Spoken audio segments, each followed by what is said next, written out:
AMC સ્વચ્છતાને લઈને સતર્ક બન્યું। રસ્તામાં જાહેરમાં થૂંકશો તો દંડ ભરવો પડશે। સીસીટીવી કેમેરા દ્વારા નજર રાખવામાં આવશે।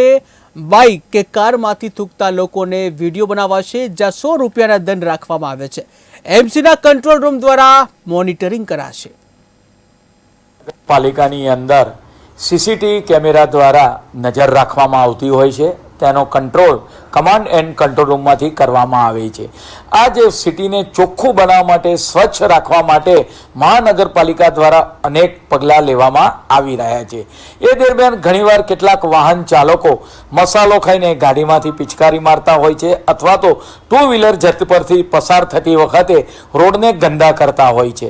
આ જે લોકો છે તેને કેમેરાની અંદર કેપ્ચર કરવામાં આવશે, તેમના વિડીયો પણ મૂકવામાં આવશે અને તેમના ઘરે દંડ સ્વરૂપે, ચલન સ્વરૂપે એને દંડાત્મક કાર્યવાહી પણ કરવામાં આવશે।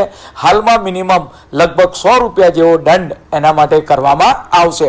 પરિણામે આની પાછળનો આશય આપણું શહેર સ્વચ્છ રહે, સુંદર બને, આપણા રોડ રસ્તા ખૂબ જ સારા હોય અને જ્યારે મહાનગરપાલિકાની અંદર વેસ્ટમાંથી આજે ઇલેક્ટ્રિક સિટી ઉત્પન્ન કરી રહી હોય ત્યારે આપણા રોડ રસ્તા પર આ પ્રકારની ગંદકી જોવા ન મળે તેટલા માટે સીસીટીવી કેમેરાનો એટલે કે થર્ડ આઈની બાજ નજર રાખવામાં